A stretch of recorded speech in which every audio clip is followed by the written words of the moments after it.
next case this morning, Exotic Furniture versus American Casualty of Reading, Pennsylvania.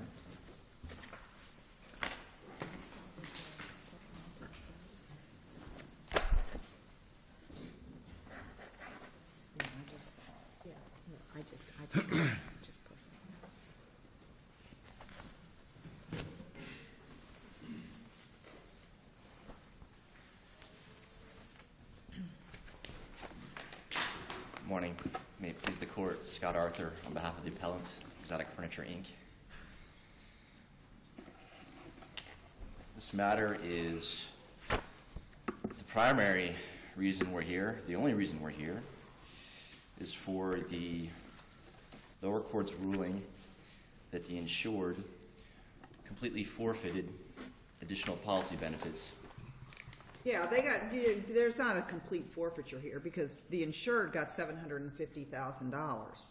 We're talking about an additional $25,000 conceivably under the fine arts coverage, and then whatever expenses were incurred for debris removal, up to a maximum of $25,000. Is that right?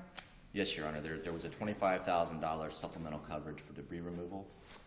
There was a $25,000 coverage for fine arts. And there were also coverages for... So it's not a complete forfeiture. And that's...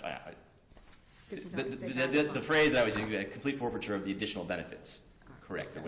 There was no post-loss requests of the insured for the coverages which Your Honor has described. The building payments, the contents payments, none of those required any post-loss conditions of the insured for payment, and those were paid without any contention. What is at issue here are primarily for supplemental benefits, the fine arts, the debris removal, extra expense, business interruption, and there's also a fifth, which is the claim data expense, which is essentially a coverage in order to provide evidence for other coverages. The carrier has taken the position, and the trial court agreed, that the insured's failure to appear for an examination under oath, to submit a proof of loss, and to produce records that were first requested in April of 2009, which is 20 months after the loss, first received by the insured under the record 21 months after the loss in May 2009. From that date until 26 months after the loss, October of 2009. That was the window of time, according to the carrier, that the insured had the ability to comply with these requests. And it's during that period of time that any prejudice that results from the insured's failure must be demonstrated in order for there to be a forfeiture of coverage. As to the first two claims... Let me ask you a question. Yes. Mr. Arthur, you're not disputing the fact that your client really failed to submit to that type of examination, correct? You're not disputing that.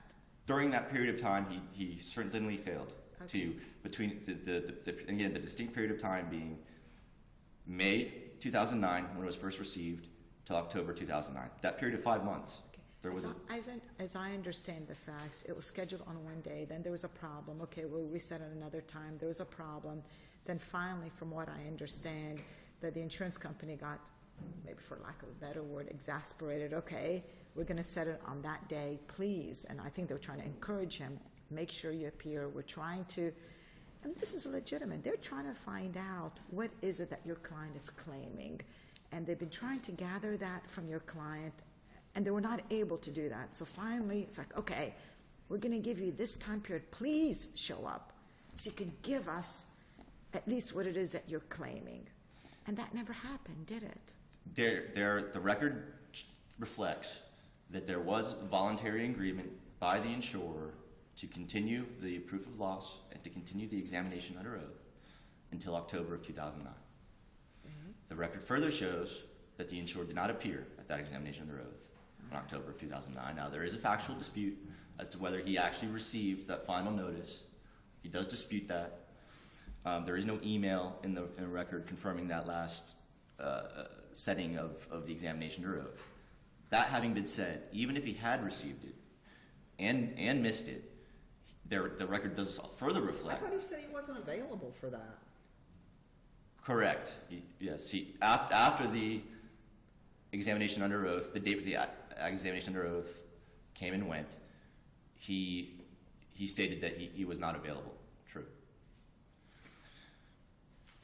Upon retaining counsel after that October EUO and the subsequent denial letter in December, the insured retained counsel, and at that time there was an indication that in fact the insured would be complying with the request for proof of loss.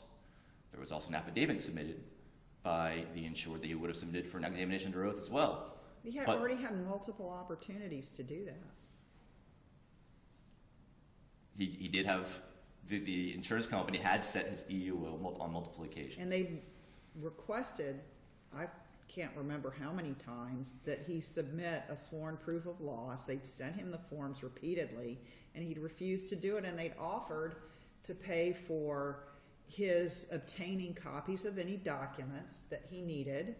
And they said, we don't expect you to recreate them if they've been destroyed and nobody, your bank, your accountant, nobody has a copy. Fine, we don't expect you to recreate them, but if you can get copies from people, we'll pay for the copies. Well, and he didn't do anything.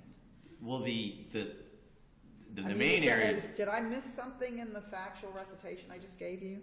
Well, there is. I think you're overlooking the fact that the majority of the records that the insurance company was requesting that were material to its evaluation of the business interruption and the extra expense claim were financial documents of the business that predated the fire loss. And it was understood when the claim originally, the lawsuit was originally reported, that the accountant for the insurance company would be in touch with the accountant for the insured to get together and evaluate. And the accountant for the insured submitted an invoice saying this is what it's going to cost for me to do this, and the insurance company said we need you to provide a detailed invoice in accordance with standards that, billing standards for CPAs, and there was never any response to that. Is that accurate? I don't know that there wasn't a response to the insurance company's request for a detailed invoice. I think the response was, Mr. Miller, this is what he provided. I think you should pay it. I think there was a disagreement over whether or not there needed to be a more detailed invoice. And that issue has never been resolved as far as legally is it. But they did offer to pay for copies of any documents. Copies of paper, but there's no evidence that there were any that paying for copies of documents in and of itself would have produced any information that was valuable for the claims that were being evaluated by the insurance company at that time. Really, it all hinges on, was it appropriate for the insured to rely on the claim data expense? I mean, what's the excuse for not providing a proof of loss? The insured statement for that is I needed the information from my accountant in order to provide you with anything more than I've already provided you. That is the information that really forms the sum and substance of the two claims for business interruption and claim data expense. And why didn't he get it? Because he wanted the insurance company to pay for it. He had a belief. And the insurance company said, we will, and here's what we need. And he didn't provide it. Well, or his accountant didn't provide it. Right. One or the other. Right. There's never been a clear explanation as to why there wasn't a more detailed invoice submitted. Why does that make it any difference? Well, the reason why the insured did not provide, well, let's put it this way. If the contract requires him to provide those documents, and by not providing those documents... Well, wait. What it requires is him to do a proof of loss. Okay, and they said, we understand you're claiming that everything was destroyed in the fire. If you can't obtain copies from someone else, we don't expect you to recreate it. Just do the best you can. I mean, for the debris removal, he came to them with a handwritten receipt from someone claiming that they removed some debris for $1,200, and they paid that. Correct. I mean, he didn't have any proof that he actually paid it other than some sort of after the fact, cobbled together handwritten receipt. And they took that and paid it. Right. But And they didn't. they indicated that they didn't expect him to recreate documents that he could not obtain copies of. Correct. Yet he made no attempt, as far as I can tell from this record, to provide any proof of loss.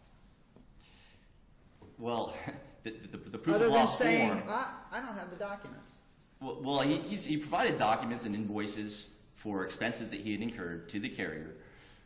What he did not fill out was a technical proof of loss form. Right. That's true. Exactly. And so the question becomes, what do you need to fill out a proof of loss form? And that was the point I was making, was that in order for him to fill out a proof of loss form that had any meaning to it, would require him to have the financial documents from his accountant. So it's a bit circular. In order to be able to really sufficiently comply with the insurance company's requests, he needs to have access, he needs to obtain those financial records, which he believed the insurance company was required to pay for. So if he was wrong, he was wrong. They said they'd pay for it. Well, they didn't pay for it because he submitted the invoice that it wasn't detailed enough for them. So Right. if were they correct in that? And they did specifically offer to pay for costs of documents, and I don't think he ever submitted any claim for that, right? The cost of, well, there were no other documents that he... Of that he- reproducing documents. There are no other documents that he was aware of or the insurance company pointed to other than the accountant's records. No, but I mean, you're arguing they wouldn't pay for the costs involved. What, I forgot the term. The invoice for Mr. Wooden's. Well, yeah, but there was a term under the policy Oh, for that. yes, the claim data expense. Right, the claim data expense. You're arguing they wouldn't pay that, but yet the record indicates that they agreed to pay for the accountant and that they agreed to pay for copies. But that your client, the insurer, did not provide the documentation they needed in order to pay that expense. That's what they asserted, correct. Right. And there has been no legal ruling as to whether the insurance company was legally correct under the terms of its contract, that it required any more of a detailed invoice from an accountant in order to pay that expense than what was submitted to it. Now, that is a ruling of law. Perhaps it should have been made by the trial court, and perhaps would be made by the trial court in favor of the insurance company, but it never was. So this is a situation where we have a claim data expense that we don't even know whether or not it was owed by the insurance company at this point, because that ruling was never made by the trial court. Now, if you accept the assumption that that claim data expense was going to obtain records that were critical to at least two of the insureds. Well, you said two things now. You said there weren't any more records, but you said you need this claim data expense coverage money to get critical records. So Let me clarify. Now you've confused me. Let me clarify. There are no records that I'm aware of that's set forth in the record outside of the financial records that are in possession of the accountant, that the accountant had to generate because of a crashed computer system. Outside of those records that my client did not have direct access to, that he couldn't just simply get copy charges to go, to Kinko's and make copies of something. He needed to retrieve data from a computer information system that was not his, that was his accountant's. He provided an invoice from his accountant to be able to do that work, to be able to produce those documents that would have formed the foundation for proof of loss for those two categories, business interruption and extra expense. So look, if the policy required him to do that, that determination has not been made. But it wasn't the failure of my client to submit to an examination or oath or to submit a proof of loss as such that caused any prejudice, because by the insurance company's own belief, it's really the financial information from the accountant that was of material concern to its evaluation of those two coverages. So my client, if he had shown up for an examination or oath and filled out a proof of loss haphazardly without the information he needed and submitted it to the insurance company, that would have technically complied with their request. They would have been no better off than having his complete noncompliance. So the question is so to the extent that he breached by not showing up, was that a material breach? Was that a breach that caused prejudice? And the only way that you can establish whether it was prejudicial or not was that my client had the duty to bring the documentation that would have materially provided information to the insurance company, i.e. the information in possession of its accountant. Without that, that is what's material to the claim, to those two claims at the very least. So, the failure to show up to an EUO and the failure to submit a proof of loss in and of itself is not what caused prejudice here. There must be an evaluation as to whether he also had the duty to bring those documents from his accountant, because the failure to bring that is the only thing that really could have caused prejudice to the insurance company. I guess what I'm having a hard time, Mr. Arthur, is your client wants the insurance company to reimburse him for his loss. The insurance company is telling him, okay, tell us, please give us any information so we could do that for you. They even send letters and say, okay, if that's destroyed, we don't want you to go through the expense, just let us know. Silent. Then another one, please give us some information. You know what? We need, I'm going to put you under, we'll do that examination, set for one day. That didn't happen. Okay, we'll push it off. Then finally, they say, okay, we're going to put it for October 15th. And then your client was put on notice, hey, please show up. Please tell us. We're trying to find out what it is that you're claiming. And if you fail to show up, then that's going to trigger us denying you that coverage. And the unfortunate thing, your client never showed up, never provided them with the things that he was trying to claim. So that's the part that's difficult, where you can't really sit and expect them to write a check without any basis for that. No, I completely understand that the claims that he submits have to have a basis for payment. There's no question about that.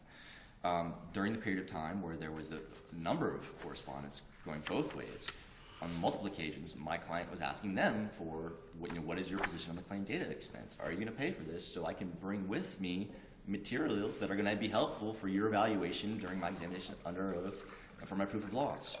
So it was a two-way street. It wasn't just the insurance company asking him for things. It was my client asking the insurance company to make these payments, or to state its position on whether it's going to make these payments, so that he can provide them the information that will be helpful in their investigation. So it wasn't a one-way street, as I feel it's been characterized.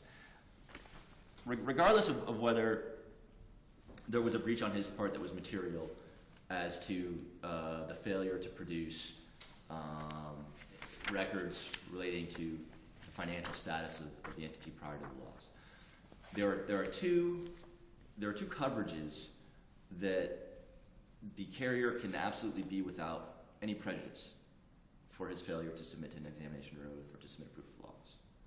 And those are the fine arts coverage and the debris removal coverage.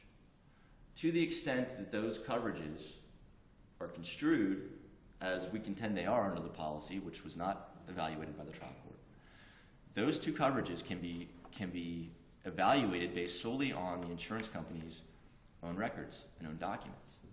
Therefore, any information provided by my client is immaterial. If all you have to look at is the insurance company's experts' reports and the terms of the policy themselves in order to make a claims decision, as a matter of law, you cannot have prejudice by failure to submit to an examination or oath or to submit a proof of loss, because that information would not have provided anything that the insurance company did not already have. So as to those two coverages, at least, there cannot be a showing of prejudice, and therefore there cannot be a showing of forfeiture as to those two coverages. Well, it does provide something, because it provides information under oath from the insured. And the insured was willing to provide that information under oath, as was demonstrated by subsequently hiring an attorney. The attorney requested the information from the insurance carrier. Yeah, only after it was denied, though, right? Well, after the period was denied, after that period of time, what changed the materiality of the information after the arbitrary period of 5 months, 21 months after the loss? It's not just the information; it's having the information sworn to under oath. I understand, and there was a point in time where he was willing to do that, where he was getting information to submit the sworn statement proof of loss. The insurance company at that point said, too late. We're not riding on our forfeiture. So there was an opportunity for the insured to provide statements under oath. In fact, he did during his depositions, during interrogatory responses, where he did provide, this was what I'm swearing to that I'm owed, and why. So the insurance company, prior to filing suit, could have had that information if it was willing to accept it, but it wasn't at that point. It said, no, it's too late. You forfeited coverage. You're at 15 minutes. Use your time however you like, but I just want to let you Yeah, know. I'll reserve 5 for rebuttal. Thank you. Okay, thank you.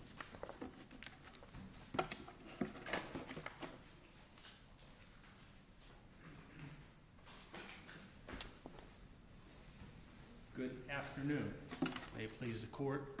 I'm Gerald Albrecht. I represent the appellee, American Casualty Company of Reading, Pennsylvania. In answer to 2 questions asked of Mr. Arthur, first of all, we paid $832,369, and it was $581,169 for the building, $250,000 for the business personal property inventory, and $1,200 for the one receipt for the debris removal. In answer to your question, Judge Kazam, the October 15th examination under oath, he knew about it. He knew about it because we deposed him and we went through the litany of emails going back and forth between him and me. And I showed him the emails, and he admitted under oath that he had received notice of the October 15th, 2009 examination under oath. He received that notice in September in an email from me and in a letter from me, and he specifically stated, I exercise my legal right not to appear for examination under oath or to produce a proof of loss. So he knew about the October 15th EUO, and he made the conscious decision not to appear for examination under oath. Here are the facts. He has the fire loss in August 2007. It's a furniture store on Dale Mabry in Tampa. The adjusters are out there right away, and over a series of months going into 2008, they make the payments, the building payments, the content payments. They eventually get a receipt, one receipt for debris removal, and they make those payments. Throughout the rest of 2008 into early 2009, the record is replete with faxes, lots of faxes and emails from Mr. Heinlein, who was the president of Exotic Furniture. In these faxes, there are explanation points and underscored. He apparently is making more claims. The claims appear to be for extra expenses, for expanding the water's location after the fire, business income, which would make sense. It was a business that had a fire loss. They would have a business income claim. Something to do with the sign at the water's location, fine arts, which we'll get into in a second, a credit card machine under the electronic data coverage policy provision, and something to do with an advertising claim that appeared to be an extra expense for the new and expanded waters location. These faxes are in the record. You can't tell what the claim is. You can't tell what else he wants. So American Casualty hires our law firm, and in trying to get to the meat of it, we set him for examination under oath, and we request a proof of loss to put it all together. What else is left? We've paid you over $800,000. The sign, the credit card machine, extra expenses, business income still out there. What else is left? And we asked him to give us a form under oath stating what the claims were. We sent him that letter on April 2nd, 2009. He eventually acknowledges that he got the letter. We know he got the letter because he requested an extension of time to respond to the proof of loss and to give the examination under oath. What we did in that first letter is, again, it was April 2nd, we said, look, the policy requires that you give us a sworn statement of proof of loss in 60 days. That's going to run in early June. We would like to set your examination under oath on or about June 15th, 2009, so we can go over that proof of loss and your documentation with you so we can figure out what's left. What is the claim? He requested an extension to give a proof of loss, said he was unavailable to give an examination under oath at or about that date. We said fine. The record is replete with emails and letters going back and forth. We gave him an extension of time to respond to the proof of loss. We gave him an extension of time to appear for examination under oath. We then set the examination under oath one more time. And we asked him to appear. We asked him to produce a sworn statement and proof of loss. We specifically set the examination under oath for September 2nd, and we gave him a proof of loss deadline of August 14th. He claimed initially in his deposition he did not get notices of this information, but then when we showed him in his deposition all of the emails where he was responding to the notices, he then admitted, oh yeah, I got the notices.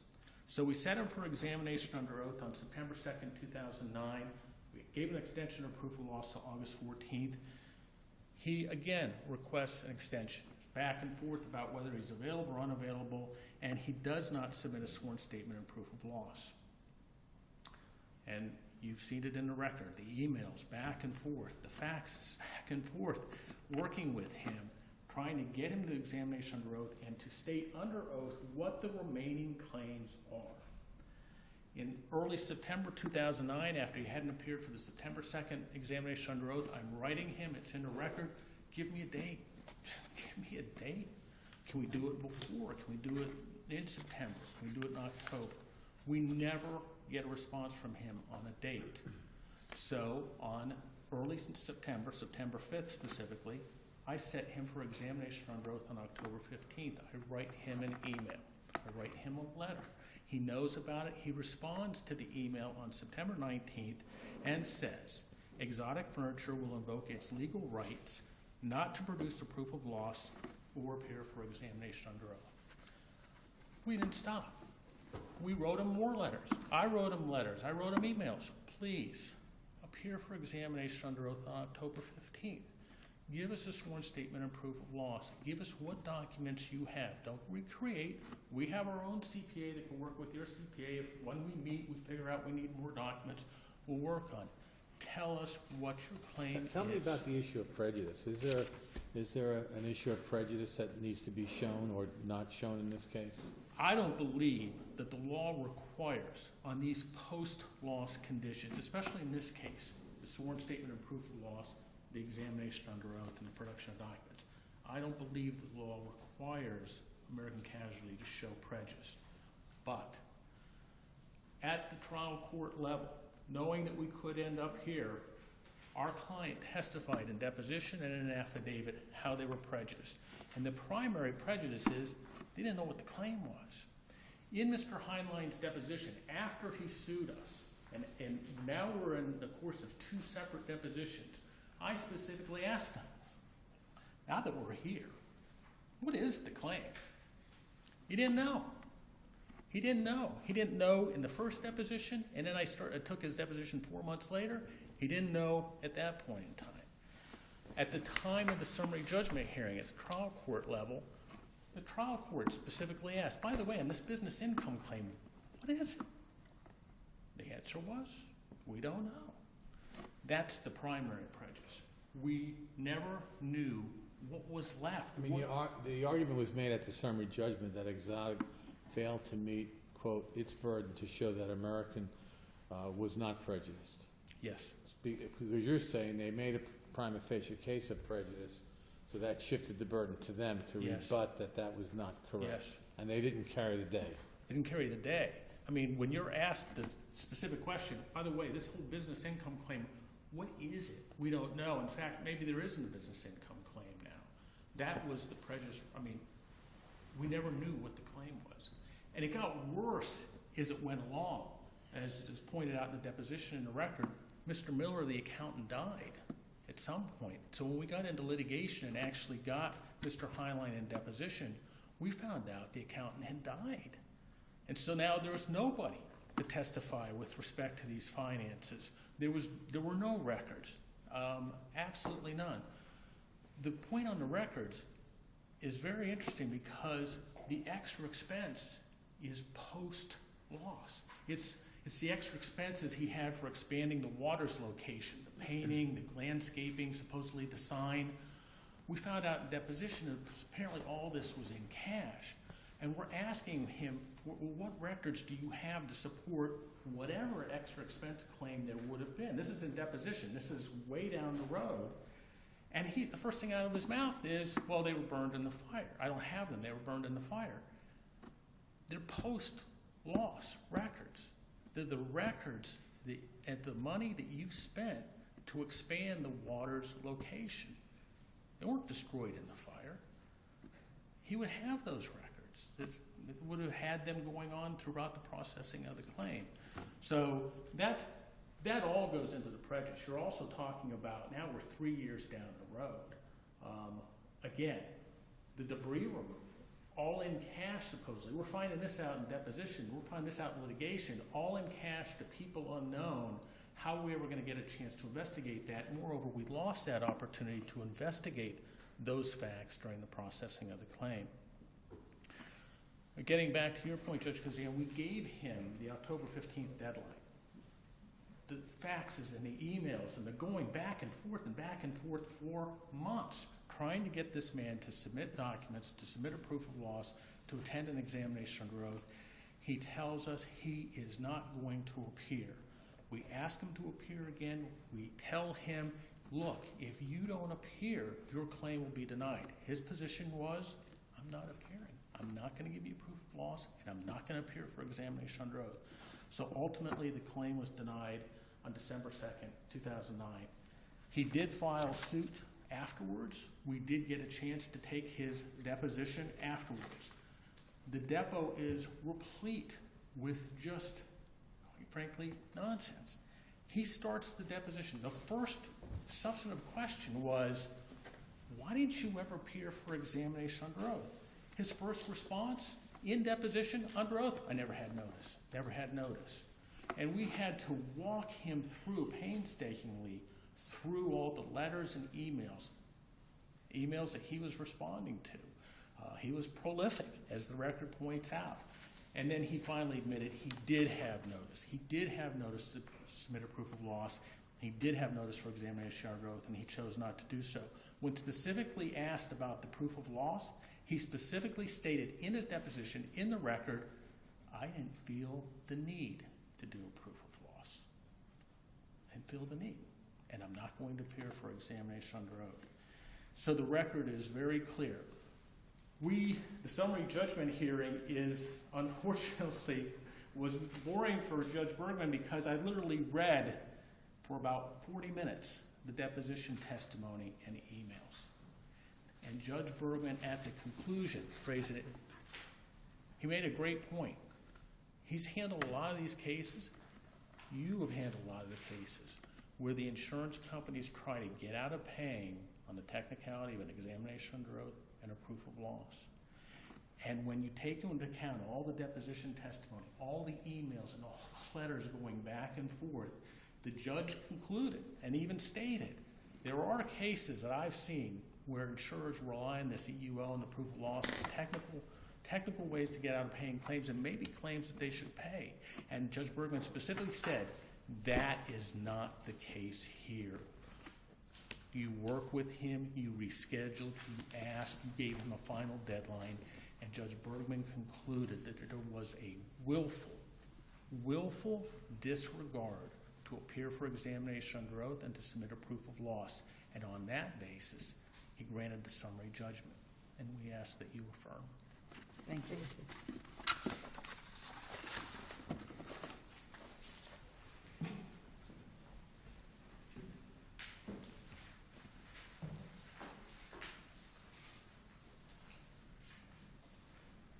Thank you.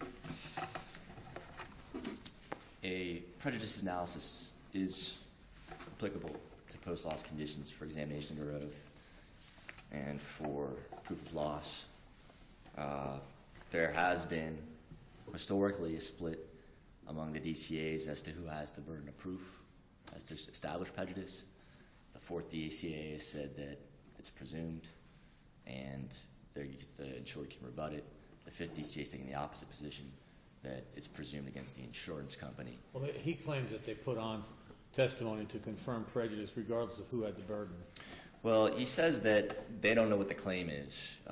He asked my client during deposition, what is your claim?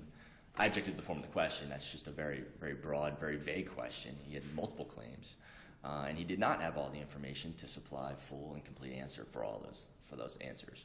But he did provide information that formed the basis for the various coverages. He answered questions about the debris removal. He answered questions about the fine arts. He answered questions about his business. But he certainly did not have the information necessary to support a claim for business interruption during his depositions. In fact, I was very candid with the judge at the hearing for summary judgment that that claim may very well not survive. The insurance company certainly cannot be prejudiced by the insured's abandoning of a claim. So to the extent it couldn't get information for a claim that ultimately is not going to be brought, is certainly not prejudice. The court's forfeiture, the ruling of forfeiture, is at the very least premature. The discovery had not been completed yet. And certainly there were at least two coverages again that were based on the insurance company's information and the terms of the contract. And I didn't hear any explanation as to how the carrier could have been prejudiced by failure to attend an EUO or to have a proof of loss submitted as to those. Now, certainly you need to have a sworn statement, and I agree. And the correspondence between my office and Mr. Albrecht's office during the early 2010 period of time, just after the December denial letter went out, was requesting information in order to submit that very proof of loss, which was rejected by the insurance company. So the insurance company can't now create its own prejudice by showing an unwillingness to accept information because it's, quote, too late. Well, why is it too late? At what point does, after the 25th month after the loss, this information become irrelevant? Because you've asked my client a number of times for it already and he refused? It's just too late? No backs, no backs, no backs? Is that the theory? Because if any prejudice can be overcome, then the insurance company should provide an opportunity to do so. Now, again, there's no prejudice that was established as to at least those two coverages. And to this day, there can be no prejudice established because certainly my client has, to the extent that a sworn statement by him was necessary in order to achieve those, that's been performed. He submitted, like I said, through his own deposition testimony as well as through interrogatory responses that he signed off on and have been notarized, claiming benefits under those coverages per the insurance company's own records and the terms of the policy themselves. And the recent Supreme Court case of Curran has confirmed that prejudice is essential to the analysis of a post-loss condition. The Curran case involved a compulsory medical examination provision in a UM policy. The Curran court's reasoning in that case